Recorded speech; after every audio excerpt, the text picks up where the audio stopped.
Hello दोस्तों, जय मसीह की। कैसे हैं आप दोस्तों? आप लोगों का हमेशा कमेंट आता था कि यदि परमेश्वर है तो इस दुनिया में तबाही क्यों है, हर तरफ हाहाकार क्यों मचा हुआ है, हर तरफ बुराई क्यों है।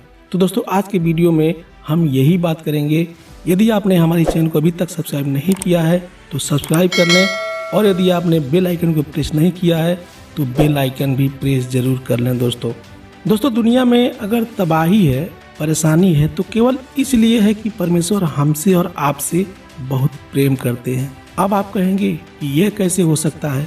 परमेश्वर हमसे प्रेम भी करते हैं और हमारे ऊपर मुसीबतें भी डालते हैं, तो ये कैसे हो सकता है? नहीं भैया, ये गलत है। आपको ऐसा लग रहा होगा, लेकिन दोस्तों यही सच है। परमेश्वर ने जब मनुष्य को बनाया तो उसे खिलौने की तरह नहीं बनाया, जब चाहे उसे दाएं घुमा दे और जब चाहे उसे बाएं घुमा दे, यानी उसे कठपुतली की तरह नहीं बनाया। परमेश्वर ने मनुष्य को पूरी आजादी दी है ताकि वो सीधा भी चल सके, दाएं भी चल सके और बाएं भी चल सके। परमेश्वर ने मनुष्य को आजादी इसलिए दी ताकि वह खुद की इच्छा से कोई निर्णय ले सके।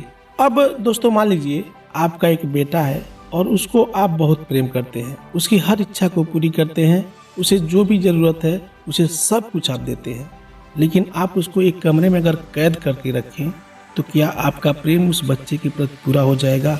बिल्कुल नहीं। आपका मन उस बच्चे के लिए कहीं ना कहीं तड़पता रहेगा, और आप जहां कहीं भी जाएंगे, जब तक आप उसको आज़ाद नहीं करेंगे उस बच्चे का प्यार आपको चैन से जीने नहीं देगा। उसी तरह आपको तो मालूम ही होगा, जहां आज़ादी नहीं होता वहां प्रेम भी नहीं होता है। परमेश्वर सबसे बड़ा दर्जा प्रेम को देता है। जिस इंसान के अंदर प्रेम नहीं है, भले ही वह कितना भी दान पुण्य कर ले या अच्छा काम कर ले अपने जीवन में, वह इंसान कभी परमेश्वर के लायक नहीं बन सकता है। इसीलिए परमेश्वर ने इंसान को पूरी तरह से आज़ादी दिया, और इंसान उस आज़ादी का गलत इस्तेमाल करके सही रास्ता चुनने के बजाय गलत रास्ता चुन लिया। जैसे लालच हुआ, नफरत हुआ, चोरी, बेईमानी, क्रोध, बेविचार। आप तो जानते ही हैं परमेश्वर पवित्र है, उसके अंदर कोई पाप नहीं है। लेकिन जब मनुष्य के अंदर पाप आ गया तो दोनों में मेल हो सकता है? नहीं मेल हो सकता है। रोमियो 1:25 कहता है, क्योंकि उन्होंने परमेश्वर की सच्चाई को बदलकर झूठ बना डाला और सृष्टि की उपासना और सेवा की, न कि उस सृजनहार की जो सदा धन्य है। आमीन। उसके बाद इंसान को हर तरह की बुराई अच्छा लगने लगा।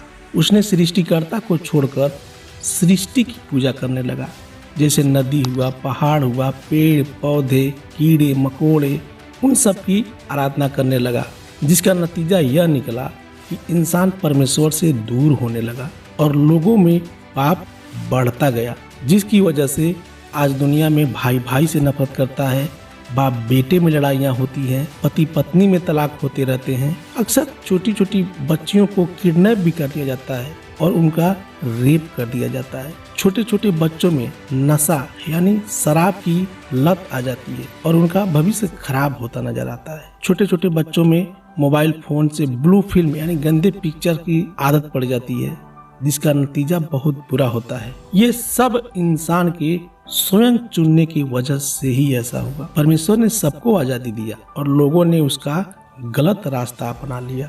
उस आजादी के कारण परमेश्वर चाहता तो हमें कठपुतली की तरह बना देता, जैसे चाहता वैसे घुमाता, लेकिन उसने ऐसा नहीं किया। क्यों नहीं किया? क्योंकि वो हमसे और आपसे बहुत प्रेम करता है। हाँ, मैं मानता हूँ कि आज के ज़माने में सच्चाई के रास्ते पर चलना थोड़ा मुश्किल है, लेकिन अगर आप यीशु को पूरी तरह समझ गए हैं और उसके बारे में जान गए हैं तो कोई मुश्किल नहीं है। कोई भी इंसान खुद अपने दम पर अपने आप को नहीं चला सकता। अगर वह चलेगा तो बार बार गिरेगा, उसे अपना जीवन एक बोझ लगने लगेगा। लेकिन अगर उसने अपना जीवन परमेश्वर को समर्पण कर दिया है तो वह गिरेगा, लेकिन फिर उठ जाएगा, फिर चलने लगेगा, और उसे कोई भी काम बोझ नहीं लगेगा। क्योंकि कोई भी मसीही अगर कोई काम करता है तो वह अपने लिए नहीं करता, यानी निजी स्वार्थ के लिए नहीं करता है, वह परमेश्वर के लिए करता है। अगर आपने अभी अभी यीशु के बारे में जाना है तो हो सकता है आपके जीवन में कुछ कठिनाइयां आए। धीरे धीरे जब आप बाइबल में आगे बढ़ने लगेंगे और आपका विश्वास मजबूत होने लगेगा तब आपकी हर कठिनाइयां दूर होती नजर आएंगी। अब चलिए थोड़ा व्यभिचार की बात कर लेते हैं। मान लीजिए आप रास्ते में किसी काम के लिए जा रहे हैं, तभी एक लड़की आधा कपड़ा पहने हुए आपके सामने से गुजरती है, तो जाहिर सी बात है आपके मन में व्यभिचार आ सकता है। हो सकता है इसमें आपका कोई गलती ना हो, फिर भी व्यभिचार हो सकता है मन ही मन में। यीशु इसीलिए मत्ती 5:27 में कहता है, तुम सुन चुके हो कि कहा गया था व्यभिचार न करना, परंतु मैं तुमसे यह कहता हूँ कि जो कोई किसी स्त्री पर कुदृष्टि डाले वह अपने मन में उससे व्यभिचार कर चुका। दोस्तों, ऐसे बहुत सारे पाप हैं जो लोग रोज करते हैं लेकिन मानते नहीं कि मैं पाप कर रहा हूँ। लोग छोटी छोटी बातों में झूठ बोलते हैं, शादी से पहले गर्लफ्रेंड और बॉयफ्रेंड बना लेते हैं।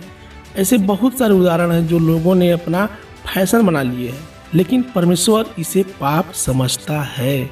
इसीलिए आज दुनिया में तबाही है, परेशानी है, इंसान के अंदर रोग है, बुढ़ापा है, हर तरह की दिक्कतें हैं। परमेश्वर अपने बच्चों को ये सब बुराइयों में पड़ना कभी नहीं सिखाता है। परमेश्वर तो हमेशा पवित्र रहना सिखाता है, क्योंकि परमेश्वर खुद पवित्र है। लूका 6:29 कहता है, जो तुम्हारे एक गाल पर थप्पड़ मारे उसकी ओर दूसरा गाल भी कर दो, जो तुमसे नफरत करे उससे प्यार कर और अपने दुश्मनों के लिए प्रार्थना कर। तो दोस्तों, अगर ऐसा दुनिया में हो जाए तो क्या किसी के अंदर नफरत रहेगी? कहीं भ्रष्टाचार रहेगा? कहीं बुराई रहेगा? कहीं नहीं रहेगा। और हर इंसान को ऐसा करना चाहिए कि हर इंसान को आपस में एक दूसरे से प्रेम करना चाहिए, प्रेम से रहना चाहिए, मिलजुल के रहना चाहिए। अगर सभी लोग परमेश्वर के अनुसार यानी सच्चे परमेश्वर के अनुसार चलने लगे तो ना ही दुनिया में कहीं तबाही रहेगी, ना ही दुनिया में कभी कोई चोरी करेगा, ना ही दुनिया में कोई भ्रष्टाचार रहेगा, कोई परेशानी नहीं रहेगी अगर परमेश्वर के अनुसार चले तो दोस्तों, आशा करता हूँ कि ये वीडियो आपको अच्छा लगा होगा। जाते जाते मैं ये भी रिक्वेस्ट करता हूँ कि चैनल को सब्सक्राइब कर दे दोस्तों। मिलते हैं फिर अगले वीडियो में, तब तक के लिए सबको जय मसीह की।